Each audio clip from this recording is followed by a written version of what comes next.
Hello guys, welcome back to our channel made mind. I hope जो हमने last chapter आपको पढ़ाया था एटमॉस्फेयर, आपको सब समझ आया होगा। बट कोई भी डाउट अगर आपको रहा होगा तो आप हमें कमेंट सेक्शन या फिर हमारा इंस्टाग्राम उस पर आप हमें एक मैसेज करके आप हमें बता सकते हो, कोई भी डाउट होगा। एंड हमने इसके क्वेश्चन बैंक्स भी बना लिए हैं, बट वही बस वेरिफिकेशन का थोड़ा सा टाइम लग रहा है, 1-2 दिन। वो भी हम आपको उस वीडियो के लिंक में प्रोवाइड करा देंगे।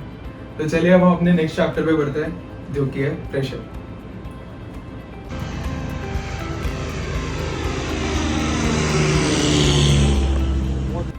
अब हम स्टार्ट करते हैं प्रेशर के बारे में। तो what is pressure? Pressure is a force applying on a per unit area. तो इसे एक बहुत बेसिक एग्जांपल से समझते हैं कि फॉर एग्जांपल ये हमारा पाम है, एंड अगर हम इसे अपने हाथ से प्रेस करते हैं तो आपको उतनी फोर्स उतना आपको नहीं लगेगा कि हाँ हम पे इतना फोर्स लग रहा है। बट वही अगर हम एक छोटी सी पिल ले जिसका एरिया होता है कितना सा, एंड अगर वो हम अपने पाम पे लगाए तो हमें एकदम से चुभता है। तो प्रेशर हमारा इनवर्सली प्रोपोर्शनल होता है to area and is directly proportional to force. या कितना ज़्यादा फोर्स लगा रहे हो उतना ज़्यादा प्रेशर। अब हम दो टर्म्स के बारे में पढ़ते हैं, जो कि static pressure and dynamic pressure. Static का मतलब ही होता है ठहराव, रुका हुआ। तो it is a pressure exerted by the molecule when the object is in rest. तो इसे बहुत ही आसान तरीके से समझ सकते हैं कि जैसे अभी मैं यहाँ पे खड़ा हूँ एंड मेरे चारों तरफ एयर के पार्टिकल्स है, मॉलिक्यूल्स हैं, तो वो मेरे ऊपर एक प्रेशर एक्सर्ट कर रहे होंगे। एंड मैं अभी रेस्ट पर हूँ, मैं एकदम बस स्टिल खड़ा हूँ, तो वो मेरे ऊपर एक प्रेशर एक्सर्ट कर रहे हैं जो कि है स्टैटिक प्रेशर। उसे हम बैरोमेट्रिक प्रेशर भी कहते हैं। एंड जैसे हमें पता है कि एयर के मॉलिक्यूल्स हमारे चारों तरफ होते हैं और हर समय होते हैं, तो इट इज ऑलवेज प्रेजेंट, ये तो हमें पता ही है। अब हम पढ़ते हैं डायनेमिक प्रेशर के बारे में। Dynamic pressure when the object air is in motion, it is an additional pressure.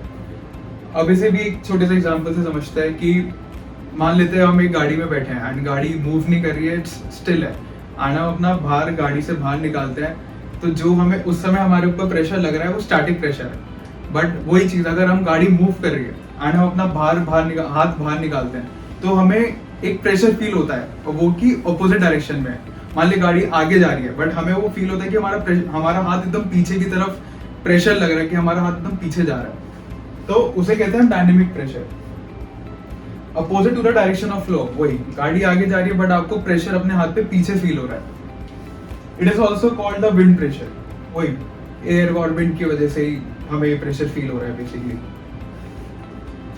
फिर हम पढ़ते हैं कि atmospheric pressure at any level is dependent on weight of air column above it. इसका बेसिक मतलब ये है कि एक कंटेनर है और उन्होंने उसमें से छह पार्टिकल ले लिया। अब हम बिल्कुल अपने अगर ग्राउंड लेवल पे बिल्कुल सरफेस पे देखें तो यहाँ पे मेरे को 6 मॉलिक्यूल का प्रेशर एक्सर्ट हो रहा है। तो यहाँ पे हम 6 हेक्टोपास्कल का प्रेशर हमारे ऊपर लग रहा है। वैसे ही हम अगर हाइट में थोड़ा ऊपर जाते हैं, मान लेते हैं इस लेवल पे, अब इस लेवल पे हमारे ऊपर 4 पार्टिकल्स हैं, तो वही 4 हेक्टोपास्कल का हम पे प्रेशर एक्सर्ट हो रहा है। और ऊपर गए, यहाँ पे सिर्फ 2 मॉलिक्यूल्स हैं, तो वही 2 हेक्टोपास्कल का प्रेशर हम पे एक्सर्ट हो रहा है। ये था बेसिक इसका मतलब weight of air column above it, कि जितनी हाइट पे जाएंगे उतना जो ऊपर एयर कॉलम है वो कितना प्रेशर लगा रहा है हम पे। वही चीज इससे हमने समझा कि प्रेशर डिक्रीजेस विद हाइट। जैसे जैसे हम हाइट पे ऊपर जाते रहेंगे प्रेशर हमारा कम होता रहता है। फिर ये आपकी बस समझने के लिए, आपको बताने के लिए हमने लिखा है कि आईको की SI unit of pressure is hectopascal and 1 hectopascal is equal to 1000 times. And dynes का डेफिनेशन होती है force required to produce acceleration of 1 kilometre पर second square in a molecule of 1 gram. ये बेसिकली आपको पढ़ाने के लिए बस कि हमने डेफिनेशन लिख ली, तो आप इसे पढ़ के बस ऐसे समझ सकते हैं। तो ये था पहले स्टैटिक प्रेशर एंड डायनेमिक। तो अब हम पढ़ते हैं कि जो हमारा प्रेशर है वो हाइट के साथ कैसे कम होता है एंड किस हाइट पे आके वो बिल्कुल वैल्यूज की हाफ हो जाती है, एंड तो इस बारे में पढ़ते हैं। तो pressure decreases with height at a decreasing rate, ये तो हमें पता ही है कि विद हाइट हमारा प्रेशर कम होता रहता है। और हमने ये चीज़ भी पढ़ी थी कि हमारे 6 किलोमीटर के विद इन ही हमारा half of our atmosphere confined है। तो ये हमने एक चार्ट बनाया कि with respect to kilometre and हमारा प्रेशर। जो चीज़ हमने पढ़ी थी कि 6 किलोमीटर तक हमारा half of our atmosphere confined है, तो जो हमारा प्रेशर एट 6 किलोमीटर होता है उसकी वैल्यू हाफ हो जाती है as compare to ground level. And जैसे हम अप टू 100 किलोमीटर धीरे धीरे धीरे वो प्रेशर बिल्कुल जीरो हो जाता है, क्योंकि वहां पे हमारा एयर मॉलिक्यूल्स होती ही नहीं है। तो अप टू 100 किलोमीटर जाते जाते वो बिल्कुल जीरो हो जाता है हमारा प्रेशर। अब हम पढ़ते हैं कि 1 hectopascal change at any level, मतलब कि एट अ फीट, मतलब अगर हमें कितना ऑल्टीट्यूड गेन होना पड़ेगा कि हम 1 हेक्टोपास्कल लूज करें। तो उसका एक बहुत बेसिक फॉर्मूला है 96 into temperature in kelvin divided by pressure in hectopascal. तो बेसिकली हमें ये फीट बता देगा कि अगर हम इस लेवल से इतना फीट क्लाइंब करें तो हमारा 1 हेक्टोपास्कल कम हो जाएगा। तो हम इसे एक एग्जांपल से समझते हैं, मीन सी लेवल पे ऐसा कंडीशन पे समझते हैं। हमारा आउटसाइड एयर टेम्परेचर होता है 15 डिग्री सेल्सियस एंड हमें चाहिए इन केल्विन, तो वही चीज केल्विन में 273 प्लस 15 जो कि होती है 288 केल्विन। अब हम देखते हैं प्रेशर हमारा मीन सी लेवल ऐसा कंडीशन पे कितना होता है 1013 हेक्टोपास्कल। अब सिंपली हम ऐसे वैल्यू में डालते हैं 96 into temperature in kelvin divided by pressure in hectopascal. अब हम इस चीज को सॉल्व करेंगे तो हमारा आंसर आता है 27.2 फीट। तो इसे हम राउंड फिगर 27 फीट ले सकते हैं। तो हम अगर मीन सी लेवल से 27 फीट ऊपर जाएंगे तो हमारा 1 डिग्री हेक्टोपास्कल कम हो जाएगा। तो इसका बेसिक मतलब ये था। ये एक बेसिक चार्ट है जिसे आप याद कर सकते हो, इससे सीधा भी क्वेश्चन आ सकता है। मीन सी लेवल से अगर हमें एक हेक्टोपास्कल कम करना है, डिक्रीज होना है, तो हमें 27 फीट क्लाइंब करना पड़ेगा। वही चीज अगर हम 2000 फीट पे है एंड अब हम जान रहे हैं कि हमें कितना फीट क्लाइंब करना है जिससे 1 हेक्टोपास्कल कम हो, तो वो 30 फीट है। वही 20,000 पे 50 फीट एंड 40,000 पे 100 फीट। अब हम ये चीज देखते हैं कि जैसे हम ऊपर जा रहे हैं तो हमें ज्यादा फीट क्यों क्लाइंब करना पड़ रहा है कि जिससे हमारा 1 हेक्टोपास्कल कम हो। इसे भी हम एक एग्जांपल से समझते हैं।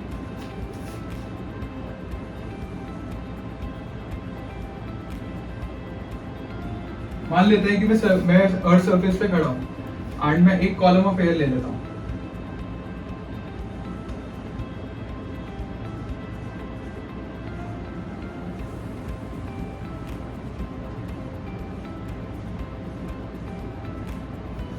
अब हम जैसे देखते हैं कि जैसे ग्राउंड लेवल पे हमारे मॉलिक्यूल पास पास होते हैं तो वो हम पे ज्यादा प्रेशर एक्सर्ट करते हैं।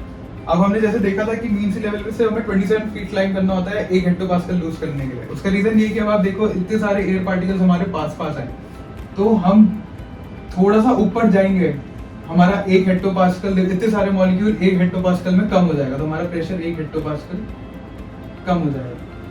अब हम यहाँ से अगर हम यहाँ से देखें हमें इतने मॉलिक्यूल कवर करने 1 हेक्टोपास्कल कम करने के लिए, तो हमें इतना डिस्टेंस कवर करना पड़ेगा 1 हेक्टोपास्कल लूज करने के। बेसिक मतलब यही कि पार्टिकल्स दूर दूर हो जाते हैं, इसलिए हमें ज्यादा हाइट ट्रैवल करनी पड़ती है 1 हेक्टोपास्कल लूज करने के लिए। ये टेबल आप याद कर सकते हो।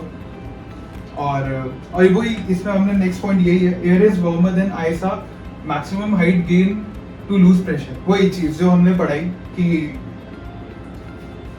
अगर आप मान लो कि अगर हमारी हवा गर्म है तो हमें ज्यादा हाइट गेन करनी पड़ेगी 1 हेक्टोपास्कल लूज करने के लिए, क्योंकि अगर हवा हमारी गर्म होगी तो हमारे एयर मॉलिक्यूल्स दूर दूर होंगे वही, और हमें उतने मॉलिक्यूल्स कवर करने पड़ेंगे 1 हेक्टोपास्कल लूज करने के लिए वही। एंड कोल्डर एयर में वैसा वर्षा वही, अगर हमारी एयर कोल्ड है तो सारे मॉलिक्यूल पास पास है, तो हम कम हाइट में 1 हेक्टोपास्कल लूज कर सकते हैं।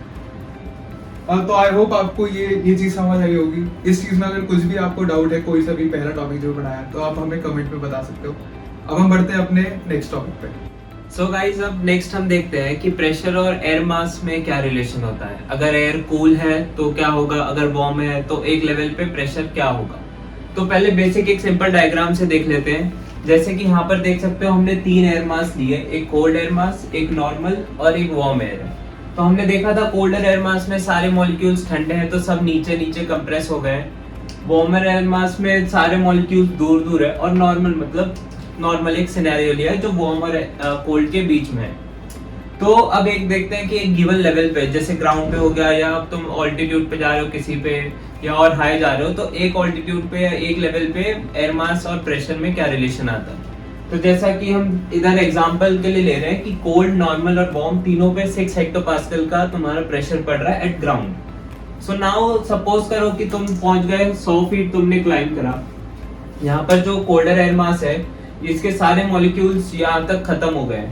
तो at a given altitude 100 feet के आसपास तुम्हारा जो इस लेवल पे प्रेशर है that is around 0 hectopascal according to our example. But normal air mass में थोड़े ऊपर मॉलिक्यूल्स बाकी थे, तो at normal air mass 100 feet पे 4 हेक्टोपास्कल, और जो वार्मर है इस पे भी अराउंड 4 हेक्टोपास्कल तुम समझ सकते हो कि तुम पे प्रेशर पड़ रहा है। ठीक है, अब और ऊपर गए, जैसे 200 फीट पे गए, तो यहाँ पर तुम देख लो कि वापस यहाँ पर कोई एयर पार्टिकल है नहीं, तो 0 हेक्टोपास्कल हमारे ऊपर प्रेशर पड़ रहा है। नॉर्मल जो हमारी एयर है उसके भी सारे मॉलिक्यूल्स खत्म हो गए, तो वहां पर भी 0 पड़ रहा है। बट वार्मर में मॉलिक्यूल्स दूर दूर है, तो 200 फीट पर भी कुछ 1-2 मॉलिक्यूल्स बच गए, जिसके कारण हम पे प्रेशर पड़ रहा है 2 हेक्टोपास्कल का। तो बेसिकली यही बाइफर्केशन है, एक एग्जांपल के थ्रू समझाया कि कोल्डर एयर मास पे the fall of pressure is rapid, जो हमने पहले ही पढ़ा था। तो एज यू क्लाइंब तो fall of pressure is more compared to warm, जहां पर तुम क्लाइंब कर रहे हो बट फॉल ऑफ प्रेशर तुम्हारा कम है। यहाँ पर 6 था, यहाँ पर 4, यहाँ पर 2, पर यहाँ पर 6 था, उसके बाद 0 हो गया, उसके बाद ऊपर मॉलिक्यूल्स ही नहीं थे इसीलिए। तो बेसिकली यही यहाँ पर लिखा हुआ है, pressure at a given level is more in warmer air mass than colder air mass. तो pressure at any given level, जैसे इधर 100 फीट ले लिया, is more at warmer air mass जो कि है 4 हेक्टोपास्कल, और यहाँ पर है 0। समझ गए? तो बेसिकली यही समझाया गया है। इसके बाद हम एक नया कॉन्सेप्ट देखते हैं आइसोबार्स का। आइसोबार्स क्या होते हैं? Isobars are basically lines joining areas of equal pressure. तो अब जो हमारा कोल्डर एयर मास है उसमें 6 हेक्टोपास्कल इधर नीचे होगा, बट वार्मर एयर मास में 6 हेक्टोपास्कल वुड समवेयर अप। तो हम यही देखते हैं, एक इसको भी मैं डायग्राम के थ्रू आपको चाहिए तो समझा देता हूँ।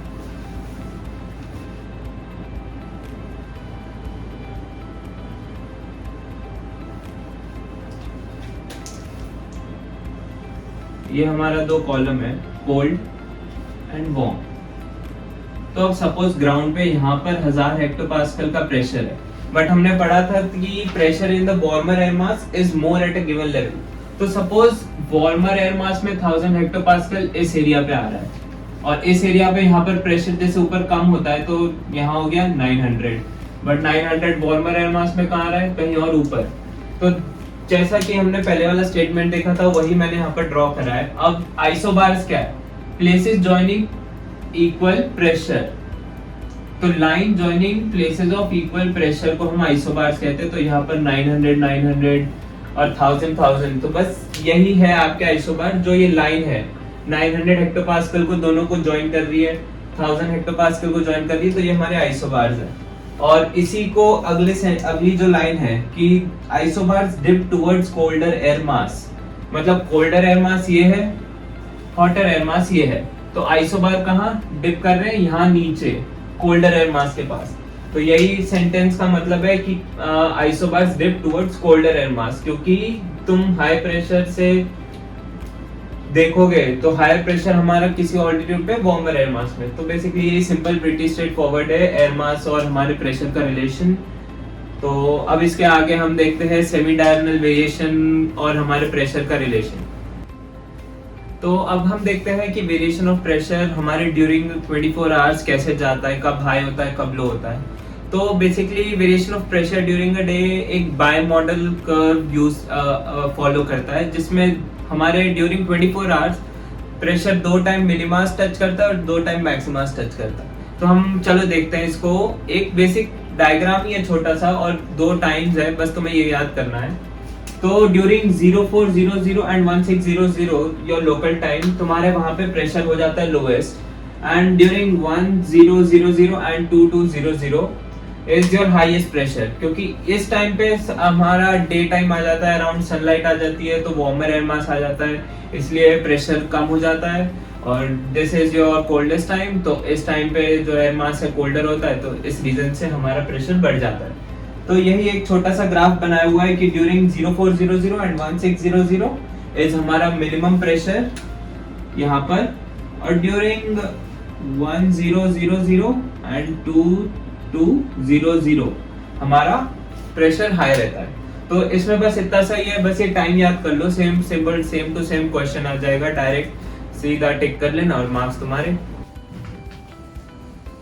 तो नेक्स्ट हम पढ़ते हैं कि हम एटमॉस्फेरिक प्रेशर मेजर कैसे करते हैं। तो सबसे पहले mercury barometer. It is atmospheric pressure is balanced by the height of mercury. So basically एक ग्लास का कंटेनर होता है एंड उसमें हमारी मर्क्यूरी होती है, और हम समझते हैं अगर यहाँ पे हमारा लो प्रेशर है तो वो यहाँ से मर्क्यूरी को सक करता है, एंड जैसे ही हमारी मर्क्यूरी की ऊपर हाइट बढ़ती है उसके अकॉर्डिंग वो हमें ऑल्टीट्यूड हमारा वो शो करता है, एंड वही हमारा राइज इन या डिक्रीज इन प्रेशर शो करता है। तो basically it is more accurate, but हम इसे अब अपने मॉडर्न एविएशन में ये यूज नहीं करते, क्योंकि सबसे पहली बात it's bulky and it is made of glass. Glass कभी टूट भी सकता है, कभी भी कुछ भी हो सकता है, तो हम ये चीज यूज नहीं करते, इतना फिजिबल नहीं है कि हम मर्क्यूरी बैरोमीटर यूज करें। अपने मॉडर्न डे एविएशन में हमारा यूज होता है एनारॉइड बैरोमीटर। इट बेसिकली केसिंग होती है वो, इसे ये हमारे इस मेट्रोलॉजी में इतना इंपॉर्टेंट नहीं है, ये चीज हमारी नेविगेशन की है, तो हम उसमें और डेप्थ में पढ़ेंगे, और हमारे लिए बस ये जानना है कि it is less accurate but ease of handling, and ये हमारे मॉडर्न डे एविएशन में यूज होता है। अगर हमें देखना है कि एट प्रेजेंट हमारा प्रेशर कितना है बिल्कुल प्रेजेंट टाइम एंड कंटिन्यूस वो मेजर करें, तो हम उसके लिए बैरोग्राफ यूज करते हैं। आप इसे याद कर सकते हो, ये पॉइंट आ सकता है। अब हमने जैसे बताया कि लेस एक्यूरेट होता है, तो हम उस ट्रू ऑल्टीट्यूड के निकालने के लिए हम एक ऑल्टीकोर या फिर डी वैल्यू निकालते हैं। अगर हम उसका करेक्शन दें तो हमारा ट्रू ऑल्टीट्यूड आ जाता है। तो ये इसका फॉर्मूला है, alticor is equal to indicated altitude minus true altitude, and इसे डी वैल्यू भी कहते हैं। डी वैल्यू का formula true altitude minus indicated altitude. It decreases when the aircraft flies from high to low. इतना important नहीं है, बस ये आपकी इन्फॉर्मेशन के लिए है ये सारी चीजें, कि हम इसका करेक्शन, अगर हमें ऑल्टीट्यूड निकालना है तो हम इस पे ये करेक्शन लगाएंगे तो हमारा ट्रू ऑल्टीट्यूड आ जाएगा। तो ये था इस मेजरमेंट ऑफ एटमॉस्फेरिक प्रेशर के बारे में। अब बढ़ते हैं अपने नेक्स्ट टॉपिक पे। तो हम देख चुके हैं कि प्रेशर मेजर कैसे करते हैं, आइसोबार्स के बारे में भी देखा था। तो अब हमारा नेक्स्ट टॉपिक है कॉन्टोर्स और थिकनेस। तो कॉन्टोर्स क्या होते हैं? कॉन्टोर्स आर बेसिकली एक दूसरा नाम है आइसोबार्स के लिए। They are also the line joining places of equal pressure. तो जैसे हमने आइसोबार्स में देखा था कि कोल्डर एयर मास में एक लेवल पे 1000 hectopascal is at a lower altitude compared to warmer air mass. तो ये दोनों को जो जॉइन कर रही है ये लाइन, इसको आइसोबार कहते हैं। तो basically contour is same as isobars. तो वेदर चार्ट में ये ड्रॉ किए जाते हैं। अब वेदर चार्ट में कॉन्टोर्स ड्रॉ क्यों करे जाते हैं वो देखते हैं। तो इसके लिए एक नया टर्म हम पढ़ेंगे जो कि प्रेशर ग्रेडियंट। तो प्रेशर ग्रेडियंट क्या होता है? बेसिकली वो होता है कि horizontal rate of change of pressure. तो horizontal rate of change of pressure को हम कहते हैं हमारा प्रेशर ग्रेडियंट। तो इधर प्रेशर हाई है, इधर प्रेशर एक ऑल्टीट्यूड पे लो है, तो ये जो प्रेशर कम होते जा रहा है इसके एक रेट से कम हो रहा होगा, तो इसी रेट को हम कहते हैं प्रेशर ग्रेडियंट। और यही प्रेशर ग्रेडियंट के कारण एक फोर्स एक्ट करता है हायर प्रेशर से लोअर प्रेशर के लिए, जो प्रेशर ग्रेडियंट फोर्स होता है। तो अब इसका अगला पॉइंट है कि ये directed from high to low pressure होते हैं, और जो ये प्रेशर ग्रेडियंट होता है परपेंडिकुलर टू हमारा आइसोबार्स होता है। तो इसको एक बेसिकली छोटे डायग्राम में देख लेते हैं। ये वाला हमारा हायर प्रेशर है जो कि है 1200 या 1200 हेक्टोपास्कल, और ये है 1100 हेक्टोपास्कल, और ये सारे हैं आइसोबार्स। तो यहाँ पर भी जो है 1200 हेक्टोपास्कल होगा, यहाँ पर भी 1100 हेक्टोपास्कल होगा। तो सेम प्रेशर को ज्वाइन कर रहे हैं ये लाइन। तो ये हमारे हो गए क्या? आइसोबार्स या कॉन्टोर्स। अब यहाँ पर ये यहाँ से यहाँ जा रहे हो तो प्रेशर तुम्हारा कम हो रहा है, तो ये किसी रेट से कम हो रहा होगा। ये जो प्रेशर रिड्यूस हो रहा है ये होता है प्रेशर ग्रेडियंट कहते हैं इसको। और जो रेट होता है, जो जिस रेट पे कम होता है वो डिपेंड करता है तुम्हारे आइसोबार्स कितने पास है। तो अगर यहाँ ऐसे ऐसे ऐसे एकदम पास पास आइसोबार है तो तुम्हारा rate of fall of pressure ज्यादा होगा कंपेयर टू इसको लेके जहाँ पे आइसोबार थोड़े दूर दूर है। तो प्रेशर ग्रेडियंट यही बताता है कि तुम्हारा rate of fall of pressure, अगर आइसोबार पास में हुए तो प्रेशर ग्रेडियंट ज्यादा होगा, अगर आइसोबार दूर हुए तो प्रेशर ग्रेडियंट कम होगा, और अगर ज्यादा हुआ प्रेशर ग्रेडियंट तो तुम्हारा फोर्स ज्यादा होगा, और प्रेशर ग्रेडियंट कम हुआ तो तुम्हारा फोर्स कम होगा। और जो हमारा प्रेशर ग्रेडियंट है ये क्या है? परपेंडिकुलर टू आइसोबार है। तो छोटे छोटे टर्म्स है, छोटे छोटे क्वेश्चंस आ सकते हैं, अगर आना हो तो डीजीसीए में बस इसको याद कर लेना, कुछ ज्यादा डिफिकल्ट तो है नहीं। अब नेक्स्ट एक छोटा और टॉपिक है प्रेशर टेंडेंसी। प्रेशर टेंडेंसी मतलब टेंडेंसी क्या होता है, कुछ चीज में बनने की टेंडेंसी। तो जो तुम्हारा चेंज ऑफ प्रेशर है, सपोज अभी यहाँ पर 1200 हेक्टोपास्कल का प्रेशर है, पर जैसे हमने देखा था हमारे सेमी डायगोनल वेरिएशन में कि ड्यूरिंग द डे एक प्लेस का जो प्रेशर है वो चेंज होता रहता है। कभी मिनिमम आता है, कभी लो मैक्सिमम टेम्परेचर आता है, तो मैक्सिमम टेम्परेचर के कारण मिनिमम प्रेशर आता है। तो जैसे कि प्रेशर एक पीरियड का चेंज होता है ड्यूरिंग द डे, उसको हम प्रेशर टेंडेंसी कहते हैं। और जो line joining places of equal pressure change है, line joining places of equal pressure change, उसको हम आइसोबार्स कहते हैं। ये भी प्रीटी स्ट्रेट फॉरवर्ड है, इसको याद कर लेना। इस टर्म को डेफिनेशन सीधी सीधी आ सकती है। आइसोबार्स, कॉन्टोर्स, आइसोबार्स, ये सब पक्का आते ही आते हैं डीजीसीए में, एक हाथ क्वेश्चन तो आएगा ही। तो इन डेफिनेशंस को प्लीज याद करके चले आना। अब जो आगे से हमारा टॉपिक है अल्टीमीटर सेटिंग्स और ये सब, तो ये हमें लगता है वीडियो थोड़ी लंबी हो गई होगी, तो अब हम नेक्स्ट वीडियो में इसका पार्ट 2 बना देंगे जिसमें हम आगे वाले टॉपिक्स कवर कर लेंगे। तब तक इस वीडियो से कोई भी डाउट हो, कुछ भी हो, तो आप नीचे कमेंट कर देना, तो हम अपने नेक्स्ट वीडियो में उसको इंक्लूड कर देंगे। और अगर ये वीडियो पसंद आया तो प्लीज लाइक, शेयर और सब्सक्राइब कर देना। और इंस्टाग्राम पे भी मीडिया माइंड्स को फॉलो कर लीजिएगा। कुछ डाउट हो तो आप वहां पर भी पूछ सकते हो। Thank you so much.